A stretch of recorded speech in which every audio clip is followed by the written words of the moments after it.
నల్గొండ జిల్లా కలెక్టరేట్ ముందు గౌరవ ముఖ్యమంత్రి గారిని ఈ ఎస్సీ ఎస్టీ కాంట్రాక్టుల అసోసియేషన్ తరపున ప్రశ్నించదలుచుకున్నాను.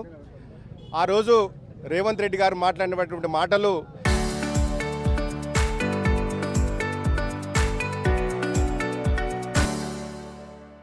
చేవెళ్ళ డిక్లరేషన్లో ఎస్సీ ఎస్టీ బీసీ మైనార్టీలకు 30% కాంట్రాక్టులు రిజర్వేషన్ అంటూ, అదేవిధంగా బీసీ డిక్లరేషన్లో కూడా కామారెడ్డిలో కూడా బీసీ డిక్లరేషన్ అంటూ 40% రిజర్వేషన్ చెప్పినటువంటి ముఖ్యమంత్రి గారు అదే ఈ అమృత టెండర్లో ఉన్నటువంటి 19,008 కోట్ల రూపాయలు రాఘవ కన్స్ట్రక్షన్ కట్టిపెట్టినటువంటి చరిత్ర అనేది ముఖ్యమంత్రి గారు.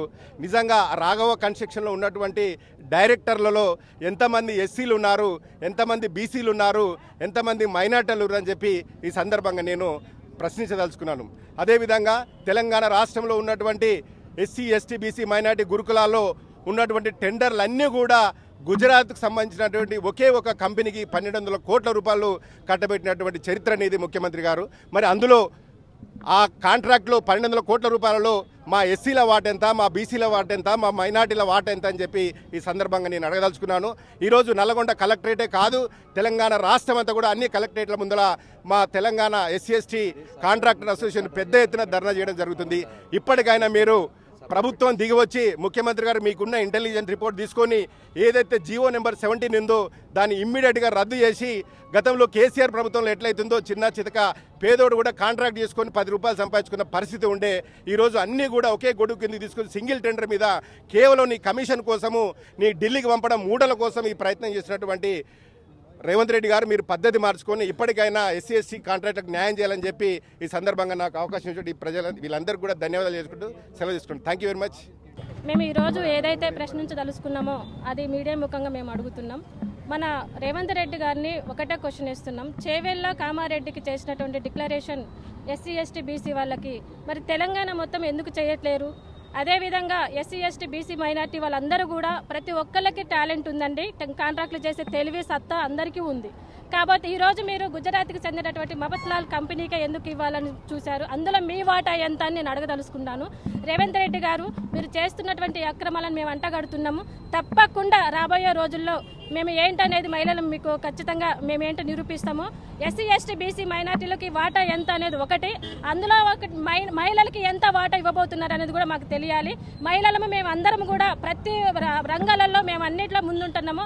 అలాంటిది ఈరోజు మాకు ఎందులో అవకాశం లేకుండా చేయాలని మీరు చూస్తున్నటువంటి ఈ ప్రతిపక్షాన్ని మేము ఎట్టి పరిస్థితుల్లో మేము ఊరుకునేది లేదు. తక్షణమే మీరు ఏదైతే నిర్ణయం తీసుకున్నారో రాబోయే రోజులలో ఇంకా టెండర్లు కూడా కన్ఫర్మ్ చేయాలని చూస్తున్నారు. ఆ 100 కోట్లు 1000 కోట్లు ఎటుపోతున్నాయి అనేది ఎక్కడ కుమ్మక్కాయి, మీరు అందులో మీ వాటా ఎంత తీసుకుంటున్నారు అనేది కూడా మాకు తెలియాలి. తప్పకుండా మేము ఈ ధర్నాన్ని మేము ఆపేది లేదు. రాబోయే రోజుల్లో మా వాటాను మేము లాక్కునేదాకా మేము ఎక్కడ కూడా వెనుకడికి వేసేది లేదనేసి మేము మీడియా ముఖంగా చెప్తున్నాము. ప్రతి జిల్లాలో కూడా ఒకప్పుడు బీఆర్ఎస్ ప్రభుత్వం ఉన్నప్పుడు doctor RS Praveen Kumar sir గురుకులాల సెక్రటరీగా ఉన్నప్పుడు ఎవరికి కూడా టెండర్ అంటే ఎవరు తెలియని వాళ్ళకు కూడా ఈరోజు టెండర్స్ చేసే అంత తెలివి తీసుకొచ్చినటువంటి గొప్ప నాయకుడు డాక్టర్ ఆర్ఎస్ ప్రవీణ్ కుమార్ గారు.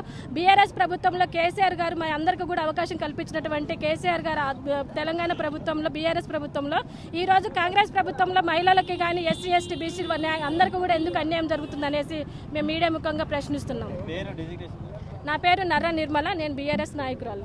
కాంట్రాక్టర్ల వాళ్ళ అసోసియేషన్ వాళ్లకు మా సిపిఎం పార్టీ సంపూర్ణమైన మద్దతు తెలియజేస్తూ ఉంది. ఈరోజు ఈ ప్రభుత్వం ఏదైతే చెప్పిందో కామారెడ్డిలో బీసీ డిక్లరేషన్ ఎస్సీ ఎస్టీ వాళ్లకు ఈరోజు గురుకులాలలో కావచ్చు మిగతా వాటిల్లో కావచ్చు కాంట్రాక్టులు ఇస్తామని చెప్పేసి వాళ్ళు ఈ ప్రభుత్వం రేవంత్ రెడ్డి గారి ప్రభుత్వం డిక్లరేషన్ చేసింది. ఇప్పటికు కార్పొరేట్ సంస్థలకు లేదా బడా సంస్థలకు లేదా మంత్రుల అనుయాయులకు ఇటువంటి కాంట్రాక్టర్లు అప్పచెప్పేటువంటి ప్రయత్నం జరుగుతుంది. మీరు ఏదైతే చెప్పినారో ఆ మాట మీద నిలబడండి. ఈరోజు చిన్న వెనుకబడినటువంటి వర్గాల వాళ్ళు ఎస్సీ ఎస్టీ బీసీ మైనార్టీ సొసైటీల ద్వారా వాళ్ళు టెండర్లు పిలవమని చెప్పేసి కోరుతున్నారు. దీంట్లో న్యాయం ఉంది. ఆ న్యాయమైన డిమాండ్లు ప్రభుత్వం పరిష్కారం చేయాల్సిన అవసరం ఉంది. ఏదైతే ప్రభుత్వం దొడ్డిదారిన పోతుందో దీన్ని అక్రమంగా కోట్ల రూపాయలు కాజేయడానికి సంస్థల బడా సంస్థల వాళ్ళ మెప్పు పొందడం కోసం తప్ప మరొకటి కాదు.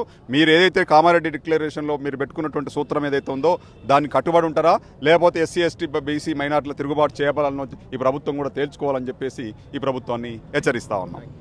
జోనల్ ఇన్ఛార్జిగా నేను పనిచేసిన ఇప్పుడు బీఆర్ఎస్ నాయకురాలుగా నేను కొనసాగుతున్నా. ఈరోజు మరి ఇక్కడ మేము ఎందుకు ఇక్కడ డిమాండ్ చేస్తున్నాం, ఒకటే మేము చెప్పదలుచుకున్నాం ఈ మరి కాంగ్రెస్ ప్రభుత్వానికి. మరి ఈ ప్రభుత్వ కాంట్రాక్టులు ఎస్సీ ఎస్టీ బీసీ మైనారిటీల కాంట్రాక్టులన్నీ మరి మన పేదవాళ్ళ నోర్లు కొట్టి మరి గుజరాతీయులకు కాంట్రాక్టులు ఇచ్చి వందల వేల కోట్లు ఎక్కడ పోతున్నాయి? రేవంత్ రెడ్డి గారు మేము మిమ్మల్ని ప్రశ్నిస్తున్నాం. ఎందుకు అని అంటే నీ వాటా ఎంత అని మేము అడుగుతున్నాం. ఈరోజు ఎవరు నిన్ను అడుగుతలేరని చెప్పి ఈ పేద వర్గాలను నువ్వు నోర్లు కొట్టి నీ వాటా నువ్వు కాజేసుకొని దొడ్డిదారిన పట్టిస్తున్నావు. నిన్ను మరి మేము క్షమించేది లేదు.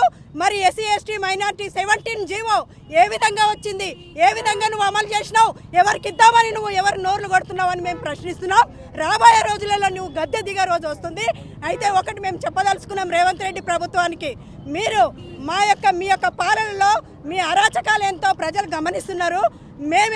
మేము సత్తా చూపిస్తేందుకు సిద్ధంగా ఉన్నాం. ఈ 17 జీవోను నువ్వు రద్దు చేయకపోతే చుట్టుముడతాం, కందిరీగలగా నీ వెంటనే పడతామని చెప్పి మేము తెలియపరుస్తున్నాం. జై భీమ్, జై కేసీఆర్.